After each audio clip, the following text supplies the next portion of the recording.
इताअत करो। मौला का वो खुतबा पढ़ लीजिए जो मौला ने खिलाफत ज़ाहिरी हासिल करने के बाद पहला जो खुतबा दिया, कहा मेरे नज़दीक वही साहिब इज़्ज़त और साहिब फजीलत है जो अल्लाह और रसूल की इताअत करता हो। उस पूरे खुतबे में कहीं लफ्ज़ मोहब्बत नहीं है।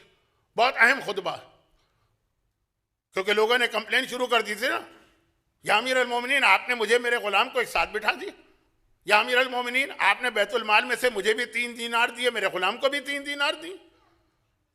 और तो और ख़ानदान अहले बैत की पास ख़वातीन ने कंप्लेन की कि हम सैदानी, हमको भी वही मिला, उसको भी वही मिला। तो मौला ने खुतबा दिया। नहजुल बलागा का खुतबा 90 जो इस वक्त है, उसकी शरह में आपको ये खुतबा मिलेगा। जो अल्लाह और रसूल की इताअत करता है, मेरे नज़दीक वही साहिब फजीलत है। और फिर उसके बाद जो असल जुमला पूरा करके 1-2 बातें बता दूं। साहिब फजीलत जो इताअत करे, इताअत करो अल्लाह और रसूल की हत्तल इम्कान, फिर अगर फिर भी तुमसे कुछ गलतियां हो जाए तो हम तुम्हारी शफात करें। और वो पहला टुकड़ा काट देते हैं। ये अपने लोगों की बात हो रही, अपने लोग वो काट देते हैं। ये इताअत करो, फिर भी इताअत के बावजूद हम हैं तो इंसान ना, हम हैं तो गैर मासूम ना, हमारे पीछे अल्लाह ने शैतान को भी एक लगा के रखा हुआ है ना। तो इमाम ने कहा फिर भी कोशिश कर रहे हो, कभी बहक भी जाता है आदमी, तो फिर हम हैं तुम्हारी शफात वाले। ये तो नहीं कहा ना कि इताअत तो करना ही नहीं है, बस हमारी शफात का नारा लगा के हर गुनाह अपने लिए हलाल कर लो। ये आधा जुमला जो बहुत बड़ा प्रॉब्लम है, इसकी मजीद कुछ वजाहत कल होगी, लेकिन मौजू बदल गया। तो उसके अंदर जो आधी बात हम लोग लेते हैं, उसमें हम इस बात को भूल जाते हैं कि कितनी सख्ती के साथ, वो भाई गटर की लाइन और पाक पानी की लाइन मिल गई। जो दुश्मनान अहले बैत के नजरियात है वो हम में आ गए। उसमें खास बात यह कि अगर शफाअत का वही कंसेप्ट है जो जुमला मैंने कल कहा था, जरा उसको दूसरे अंदाज से आज समझा रहा कि यही अगर मफहूम है शफाअत का कि हर गुनाह करोगे तो मौला क़यामत में माफ कराएंगे, ये हमारा अकीदा। अरे भाई कहां से आया ये अकीदा, किसने बताया ये अकीदा? वह है हमारा अकीदा। जब आदमी इतनी जिद पर आ जाए ना, तो मौला ने भी उससे कहा था कि तुम्हें तो मैं भी कायल नहीं कर सकता। 8वें इमाम ने उस यहूदी आलिम से कहा था तुम्हें तो मैं भी कायल नहीं कर सकता। इमाम कह रहे जब एक आदमी जिद पे उतरा हुआ है बस हमारा अकीदा। लेकिन जो कोई ऐसा अपनी तरफ से अकीदा बनाए बगैर समझना चाहता है बात को, मौला ने इस दुनिया में 5 साल जाहिरी हुकूमत की कि नहीं की? उसमें कितने लोगों को मौला ने माफी दी? और एक बात याद रखिएगा, जो कल मैंने सरसरी बात कही थी, दिल चाह रहा है आज जरा उसको वाजे कर दूं। जो वाकन अली वाले, जो गटर की लाइन का पानी नहीं है, जो आया तथहीर की लाइन का पानी है, वो खुद अपने आप को पेश करते सजा के लिए। हम अली के पास जाते हैं कि सजा माफ कराएं, हर गुनाह करें और माफ कराएं। और ये अली वाले हैं, ये खुद जाते हैं, अली माफ करने का अंदाज बनाते हैं और ये कहते नहीं हमको तो सजा। मौला के पास गुलाम अफलाह आया, या अमीर अल मोमिनीन, बस शैतान ने मुझ पर गलबा किया, मैंने चोरी कर ली। पहले बहुत कोशिश की मौला ने, कहा शायद तू मजबूर हो गया हो, शायद तू भूख से मर रहा हो, शायद तुझे मसला पता ना हो, शायद बेख्याली हो, शायद वाक़यात है जिसकी तफसील आप उलमा से मजलिस में फ़ज़ाइल के हवाले से सुनते हैं। उसने कहा नहीं मौला, गलती की है, मुझे पता है कि मैंने गलती की है, कोई मेरे पास एक्सक्यूज़ नहीं। तो अब क्या करना है? कहा मौला फत्तहिरनी, मुझे पाक कर दीजिए। एक अजीब लफ्ज़ इस्तेमाल किया, ये नहीं कहा कि मुझे सजा दीजिए, मुझे पाक कर दीजिए। और हर एक को पता है कि चोर की सजा तो वो है कि आज भी दुनिया इस्लाम पे सबसे बड़ा एतराज ये 2 सजाओं पे करती, हाथ काटना। मौला ने बाकायदा फिर जब उसने कोई गुंजाइश ही नहीं रखी, हाथ काट दिया। हाथ काट के निकला वो। मस्जिद में इब्ने कुआ भी बैठा है, शायद आपको याद ना रहा हो कि ये कौन है। जैसे रसूल खुदा के ज़माने का सबसे बड़ा मुनाफिक है अब्दुल्ला इब्ने उबई ना, मौला के ज़माने का ही सबसे बड़ा मुनाफिक था। बहुत रेगुलर आता था मौला के नशिस्तों में, मस्जिद कूफा के मिंबर के नीचे। लेकिन वो आता इसीलिए था, मुनाफिक। कोई एतराज को तो उसके सामने का ये वाक़या तो पूरी भरी मस्जिद का वाक़या। वो चुपके से मस्जिद से निकला, राउंड लगा के। अब ये गुलाम तो मस्जिद से निकल के बाजार में गया, वही बाजार आज भी 2 कदम पे तो है, जहाँ वो मौला के मस्जिद कूफा के सामने मौला की बेटी का रोज़ा है, उसके बिल्कुल पीछे बाजार। वो राउंड लगा के पहुंचा। हाँ, क्या हो गया भाई, तुम्हारा हाथ कट गया, खैरियत तो है? जैसे आप पूछेंगे ना किसी हाथ कटे हुए आदमी को, क्या हुआ, क्या हादसा पेश आया, क्या हुआ? अरे कौन जालिम था जिसने तेरा हाथ काट दिया? वो गुलाम वहीं रुक गया, कहा, पूछ रहा किसने मेरा हाथ काटा? कता यमीनी इमामुन मक्कीयुन मदनीयुन अब्तहय्युन बदरीयुन हुनैनियुन अमीरुल मोमिनीन कातिलुल मुशरिकीन यासूबुद्दीन वारिस सय्यदुल मुरसलीन ज़ौजिल बतूल सैफुल्लाहिल मसलूल लहू रद्द शम्स इंदल अफलूल। मुझसे पूछ रहे हो मेरा हाथ कितने काटा? मेरा हाथ काटा कता यमीनी कातिल मरहबिन वमन कफर दाही बाब खैबर। मेरा हाथ किसने काटा? मेरा हाथ काटा अल मुसल्ली इलल क़िबलतैन व ज़ारिब बिस्सैफ़ैन व तामिह बिरुमहैन अबू सय्यदैन अल हसन वल हुसैन अली इब्न अबी तालिब अलैहि अफ़ज़लुस सलात व सलाम। खुतबा जारी, खुतबा नहीं कसीदा, कसीदा जारी है, चल रहा है, जिसके आखिरी जुमले यहां तक पहुंचे थे कि अल मुसल्ली इलल क़िबलतैन, जिसने रसूल के पीछे एक ही नमाज 2 क़िबलों की तरफ रुख करके पढ़ी, जिसने 2 तलवारों से राह खुदा में जिहाद किया, जिसने 2 नेज़ों से दीन हक को पहुंचाया। अज़्ज़ारिब बिस्सैफ़ैन अत्तामिह बिर्रुमहैन अबू सय्यदैन, जो 2 सरदारों का बाप है, अल हसन वल हुसैन। उधर जैसा कि मैंने कहा कि कितना फासला, इतना ही फासला होगा जितना इस हॉल से पार्किंग का। लोगों ने दौड़ के खबर की, मौला जिसका आपने हाथ काटा वो तो बाजार कूफा में आपका कसीदा पढ़ रहा। अजीब जुमला, बिहार में भी रिवायत आई है और नासिखुत तवारीख में भी अजीब जुमला। मौला ने आका हसन मुश्तबा को इशारा किया। 15 रमज़ान की तकरीर में एक जुमला मैंने कहा था कि अली की ज़िंदगी देखिए, हर जगह इमाम हसन को हाईलाइट किया जाता है, बाकी दोहरा नहीं रहा हूं। क्या जुमला है? आए हसन कौन? चोर है, गुलाम है, मुजरिम ऐसा है कि हाथ काटा गया। का बेटा हसन अली का बेअम्मिकल अस्वद, जाओ और अपने चचा को लेके आओ। बेअम्मिक अल अस्वद, अस्वद तो कहते काले रंग को, चूंकि आजकल तो डिस्क्रिमिनेशन के बहुत सारे मसले हैं, लेकिन अरबी में ही काम सी बात है। अली का बेअम्मिकल अस्वद, हसन बेटा जाओ और अपने चचा को लेकर आओ। मुजरिम, चोर, हाथ कटा हुआ, गुलाम, और हसन मुश्तबा सैयद शबाब अहलिल जन्ना कहा जा रहा है कि लेकर आओ चचा को। इमाम हसन लेकर आते, आका ने एक जुमला कहा, देखिए यह है तत्हीर वाली, पाक और पाकीज़ा मरज अल बहरैन वाली लाइन। क्या जुमला उसने कहा? मौला ने कहा कि मैंने तेरा हाथ काटा है, और जरा सा भी कम अज कम टेम्परेरी, उस वक्त तो आदमी को जरा सा गुस्सा आता है, नाराजगी होती है, सदमा होता है, चले, और तू इस तरह मेरा कसीदा पढ़ रहा है। उसने वो जुमला बताया है जो हर शिया को याद रखना। कहा मौला मैंने इसीलिए आपको इमाम माना है कि आप हुक्म खुदा पर अमल करने में किसी का लिहाज नहीं करते।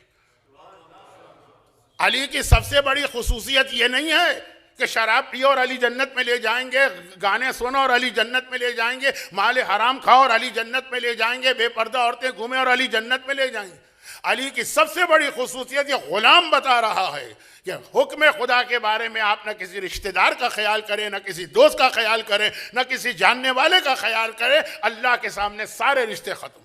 ये कुरान ने भी कहा, ला ताखुज़ुहु लौमतु लाइम, सूरह आराफ की मशहूर आयत, कि हम उसको बनाएंगे जानशीन तुम्हारा, ऐ रसूल, जो अल्लाह के बारे में किसी की परवाह नहीं करता। यह है तत्हीर वाली लाइन। और जो कल मैंने वाकया पढ़ा था, एक बार फिर जरा सा, गर्चे वक्त कम है लेकिन उसको याद दहानी के लिए ताज़ा कर लो, क्योंकि एक नतीजा निकालना है। औरत आती, या अमीरुल मोमिनीन, शैतान ने गलबा किया, मुझसे गुनाह हो गया, और गुनाह के नतीजे में मैं प्रेग्नेंट भी हो गई। वहां भी वही, मौला ने चेहरा फेरा, मुंह हटाया, इधर से बात नहीं सुनी, उधर से बात नहीं सुनी। 4 गवाह होते हैं ना, तो गवाह तो कोई भी नहीं था, तो 4 मरतबा अगर वो जबान से कह ले, तो मौला ने कोशिश की कि 1 दफ़ा के बाद रुक जाए, 2 के बाद रुक जाए, 3 के बाद रुक जाए, लेकिन उसने 4 दफ़ा कह के रही हो। मौला ने कहा लेकिन ये जो तूने कहा प्रेग्नेंट, तेरे बच्चे का क्या कसूर है, जा। भेज दिया। कोई रिपोर्ट, कहीं एड्रेस, कहीं फिंगरप्रिंट, कहीं बायोमेट्रिक, कहीं कुछ नहीं, जा। खुद ही आती है ठीक 9 महीने के बाद, बच्चे को गोद में लेके, मौला ये वो बच्चा है, और फतह हिरनी ये भी कहती है मुझे पाक कर दी। मौला ने कहा अभी तो इसके दूध पीने का जमाना है, जाओ। 2 साल के बाद आती है, मौला अब तो मैंने इसकी दूध बढ़ाई भी कर दी। मौला ने कहा लेकिन ये बहुत छोटा बच्चा, इसे जरूरत है एक पालने वाली की, अगर तू मर गई तो इसको कौन पालेगा। चली गई, इतना बड़ा हो जाए कि मोहताज न रहे। 3 महीने के बाद वापस आई, या अमीर अल मोमिनीन मेरी एक फ्रेंड है, सहेली, उसको मैंने राजी कर लिया है कि मैं अगर मर जाऊं तो ये मेरे बच्चे को पालेगी, वही जिम्मेदारी लेने को तैयार, अब तो मुझे पाक कर दीजिए। तो बिरयानी खाने के लिए भी इस तरह दौड़ दौड़ के नहीं आएगा जिस तरह से ये सजा हासिल करने के लिए दौड़ दौड़ के आ रही। और कौन सी सजा, यानी कि 2-4 थप्पड़ लगाए, 2-4 आपने उसके कल्ली नोचिए, 2-4 आपने सर के ऊपर धूल जमाई, 1-2 जूते मारे, नहीं, संसार जमीन में आधा गाड़ के इतने पत्थर मारो कि वो मर जाए, दौड़ दौड़ के आ रही है।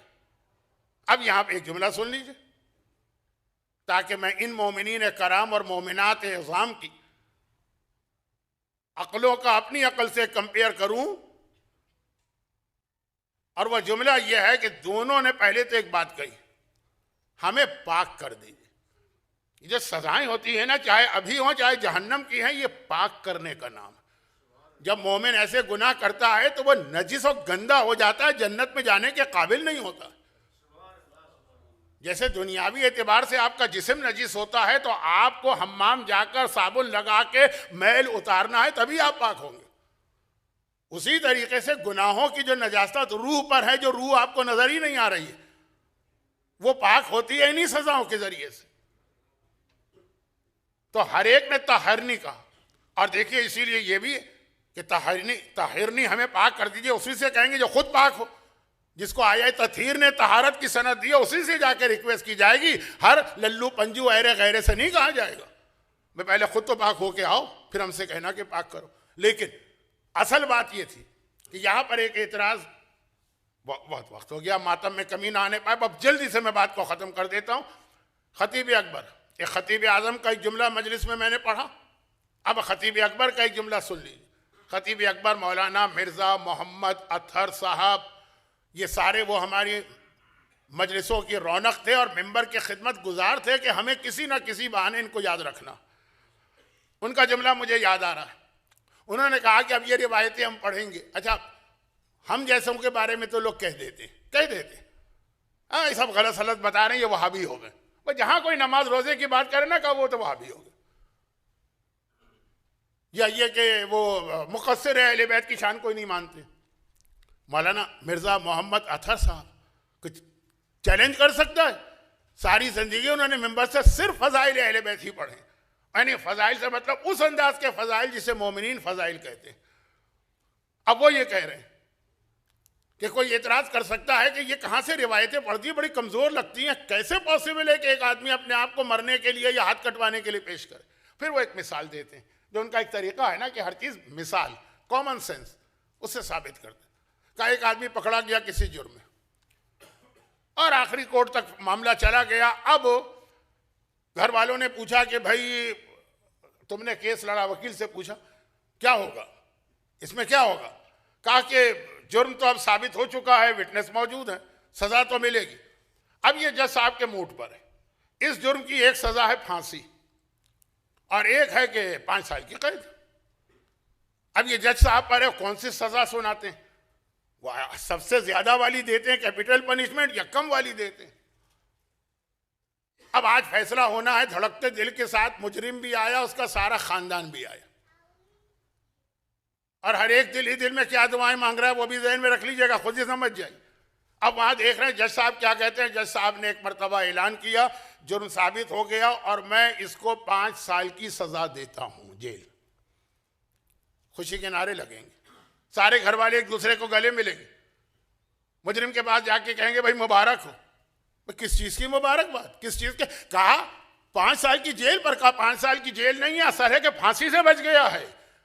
दो ही थी ना सजा, या फांसी थी या ये थी, फांसी से बच गया, 5 साल का तो कुछ नहीं है, गुजर जाएगा। अब ये जितने मुजरिम है ना, इनको पता है कि इस दुनिया में या सजा मिलेगी या आखिरत के अंदर सजा मिलेगी।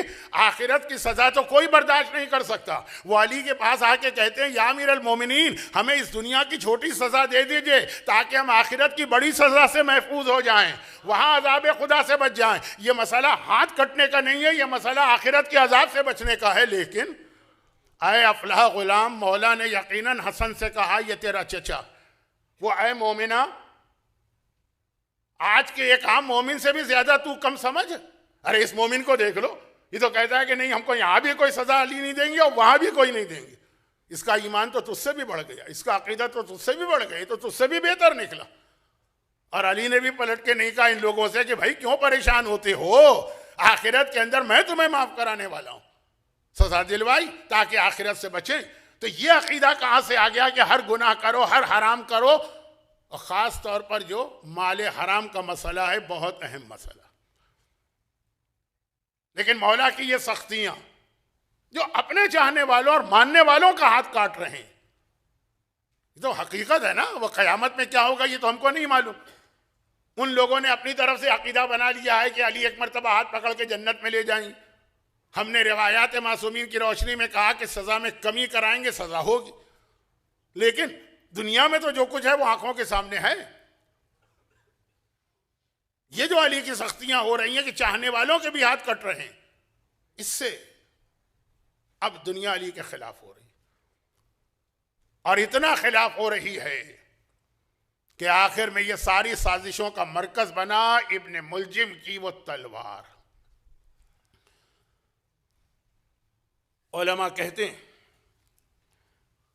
कि मासूमीन